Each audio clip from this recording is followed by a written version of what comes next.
No primeiro dia da saída temporária em São Paulo, 115 criminosos violaram as regras, as condições do benefício e foram recapturados. A maior quantidade de prisões foi efetuada em Campinas, com 37 detentos levados de volta ao sistema prisional, seguida por São Paulo, com 31.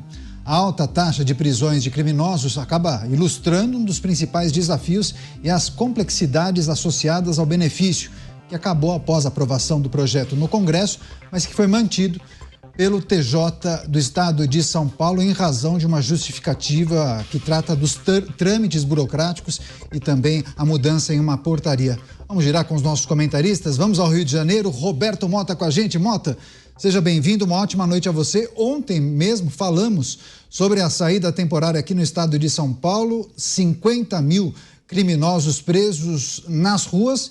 No primeiro dia, 24 horas depois, nós estamos aqui para tratar desse balanço. 115 detentos violaram as regras e foram recapturados. Mota. Pode ser que essa seja a última saidinha da história, né, Caniato? Mas também pode ser que não. Boa noite para você, boa noite aos meus colegas de bancada, boa noite à nossa querida audiência. Criminosos não obedecem a regras. Se obedecessem, não seriam criminosos. Só que na saidinha, os criminosos precisam obedecer certas regras. E aí o Estado precisa colocar servidores públicos para fiscalizar se os criminosos estão obedecendo às regras. Parem por um momento para pensar como isso é absurdo.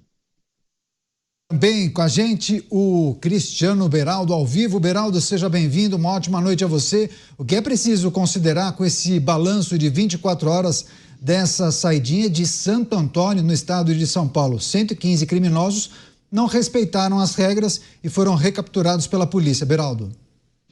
Me dá um aperto no coração quando você coloca o nome de Santo Antônio no meio dessa confusão de marginal passeando, Caniato. Boa noite a você, boa noite ao Mota, ao Dávila, a nossa querida audiência que nos prestigia aqui todas as noites nos Pingos nos Is. Olha, aconteceu o óbvio, aconteceu o que era sabido, aconteceu o que sustenta a decisão tomada pelo Congresso Nacional, aliado com a percepção, a vontade, a revolta também da população brasileira em relação a essas férias de 35 dias por ano que os presos têm. Afinal de contas, ficar preso é muito ruim.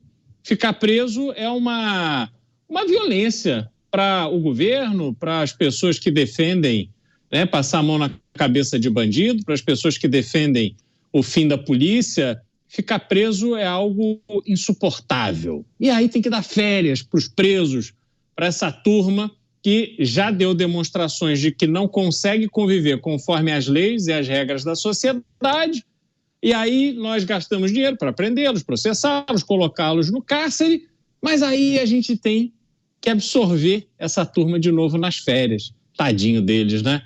111 no primeiro dia. Imaginem quantas pessoas precisaram ser monitoradas. O trabalho que todo o sistema de polícia, da administração penitenciária, todo mundo teve que gastar energia e dinheiro público para ir atrás desses marginais, simplesmente porque eles não fazem o óbvio.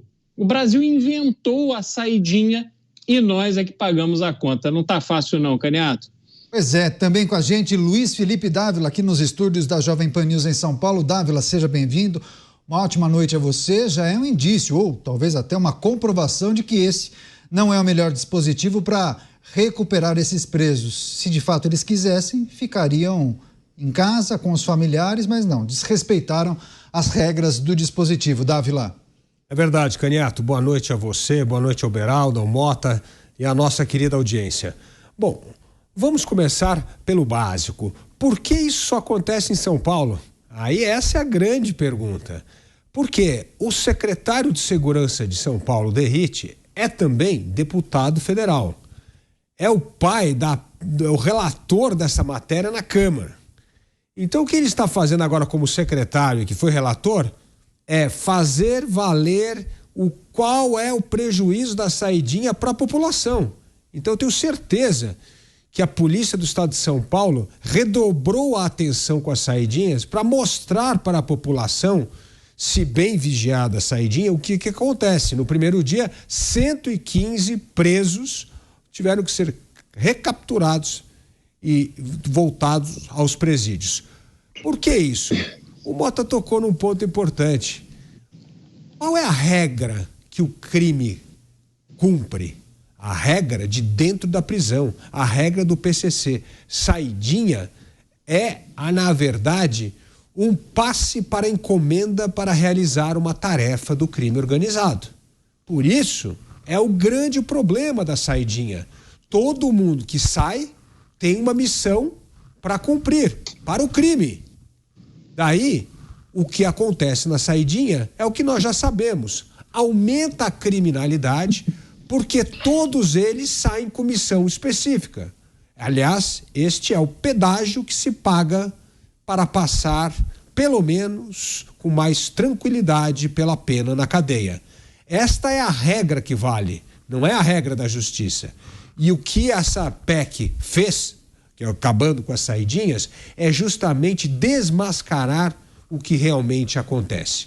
Saidinha é, na verdade, um cumpridor de ordens do crime organizado para ele poder voltar para a prisão e continuar, pelo menos, vivendo com relativa paz na cadeia. Pois é, tem alguns outros aspectos que a gente tem para destacar. Naturalmente, quando um beneficiado por esse dispositivo comete um crime, claro que ele vai responder a um novo processo e pode, inclusive, ter um aumento de pena. Agora, quando a gente fala em violação das regras do dispositivo, viu, Mota? Algumas pessoas, inclusive, enviando perguntas sobre os detalhes dessas violações. Não temos um descritivo apontando desses 115 criminosos quais foram as violações. Então, a gente tem uma informação genérica.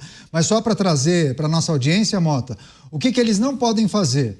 Claro, não podem cometer crimes, mas dentre das regras das saidinhas, não alterar sem prévia autorização judicial o endereço de permanência, permanecer na cidade indicada para visitar a família, não podendo dela se ausentar sem prévia autorização, recolher-se à residência visitada ao local de permanência no período das 7 da noite às 6 da manhã do dia seguinte, não frequentar bares, casas noturnas, casas de jogos ou casas de prostituição e não ingerir bebidas alcoólicas ou outras substâncias entorpecentes. Roberto Mota.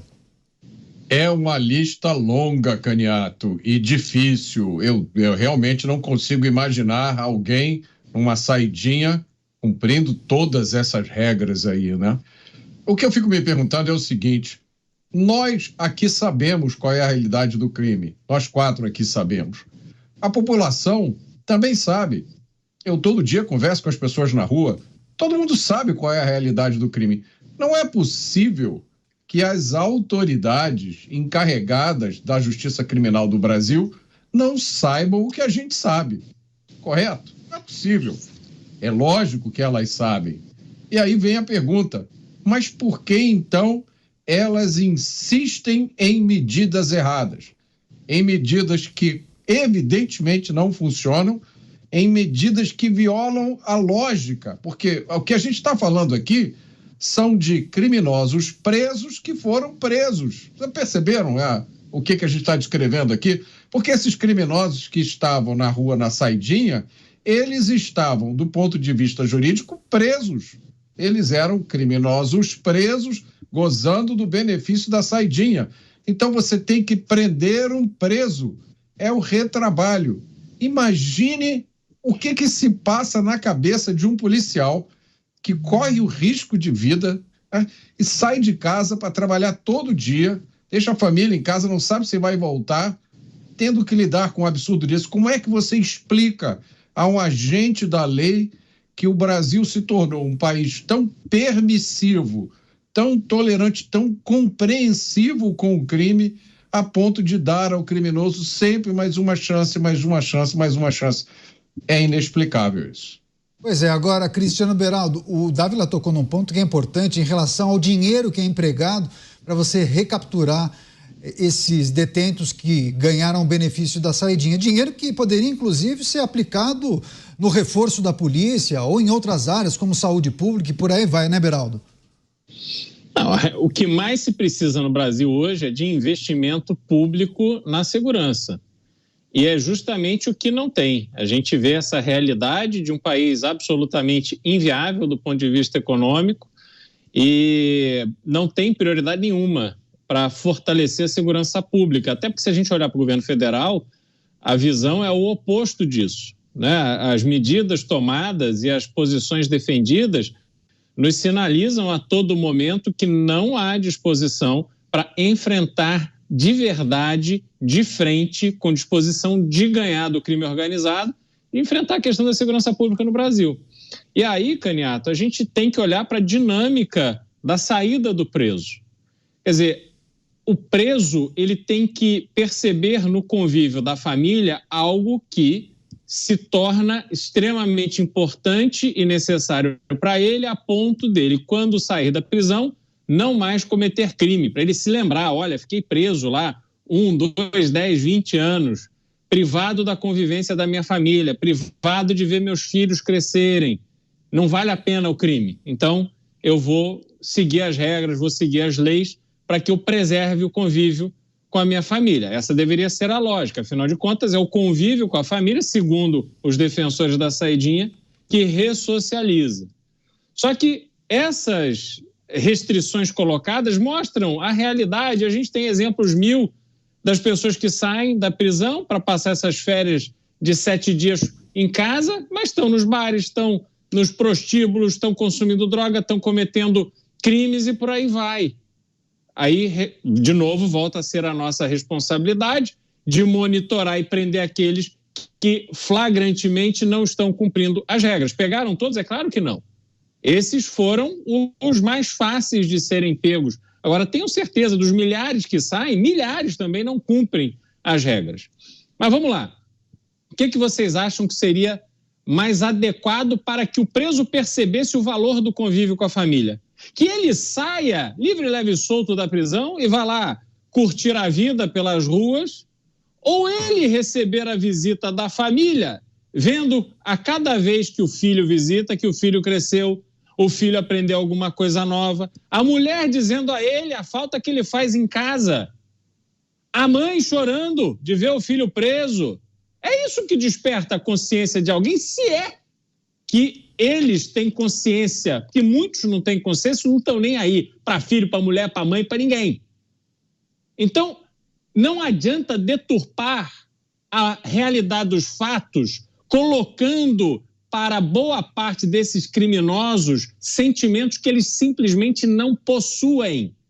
A única resposta possível para quem comete crime é cadeia, cadeia para valer, cadeia a sério, e não essa bagunça que virou o Brasil com essa história de saidinha. Pois é, essa é uma notícia ruim, né, Dávila? Quando a gente traz esse balanço feito pelo estado de São Paulo, 115 criminosos recapturados no primeiro dia de saidinha. Mas, no fim das contas, não pode ser uma notícia que vai reforçar a necessidade e a urgência de implementação das novas regras que foram, inclusive, aprovadas pelo Congresso Nacional, porque houve uma flexibilização aí por parte do Tribunal de Justiça de São Paulo, né, que justificou que não houve tempo hábil para se organizar, porque essa saidinha já estava agendada. Com certeza, isso mostra porque essa saidinha é tão danosa e como ela, no fundo, não tem nada a ver com ressocialização, mas com impunidade. É isso, olha, tem mais um direitozinho aí para quem é criminoso. Não, tem que fazer cumprir a pena integralmente, como nós todos defendemos aqui nos Pingos dos Is. Agora, veja só, 115 prisioneiros no primeiro dia.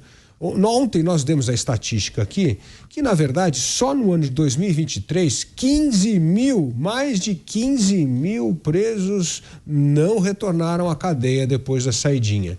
E que se somarmos esse número desde 2003, quando começa a saidinha, porque não tinha saidinha antes de 2003, né? Esse número vai para mais de 200 mil prisioneiros.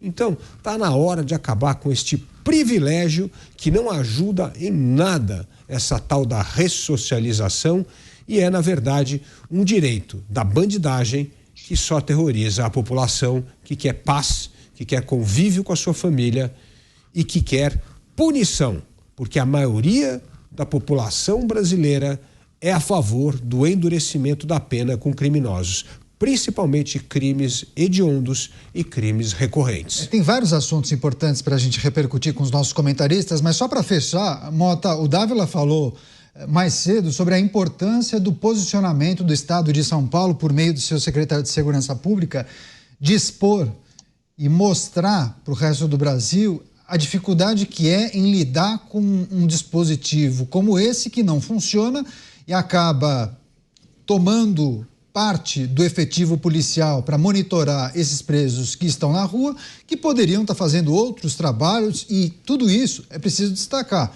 Leva dinheiro, leva tempo, e dinheiro que poderia ser empregado em outras áreas, né, Mota? E vidas, Caniato. O mais importante são as vidas. Cada dia mais que esse absurdo continua valendo, são pessoas que são assaltadas, agredidas, violentadas e mortas. Nós mostramos aqui as cenas inacreditáveis do major da FAB levando um tiro no pescoço numa rua de São Paulo. Podia ser qualquer um de nós ali. Qualquer um de nós. Amanhã está arriscado a estar nas páginas dos jornais como vítima de um crime. O governador Tarcísio de Freitas está fazendo um trabalho exemplar de combate ao crime. O secretário Derrite, eu já falei aqui várias vezes sobre isso, eu conheci o Derrite quando ele nem era deputado ainda, e ele já era um estudioso da segurança pública. Ele conhece a teoria econômica do crime, assim como o governador Tarcísio também. A gente precisa elogiar também o governo de Minas, o governador Zema, o secretário de Segurança, Rogério Greco, de Minas Gerais, o governador Ronaldo Caiado. Pela primeira vez, Caniato, nós estamos vendo homens públicos com o preparo e a coragem necessária para enfrentar o crime, para virar essa onda. Ainda falta muito, a gente ainda tem muita gente em posição de poder, uma visão completamente equivocada, uma visão ideológica, uma visão de quem não fez o dever de casa sobre o assunto, uma visão de quem nunca conversou com a família de uma vítima de crime.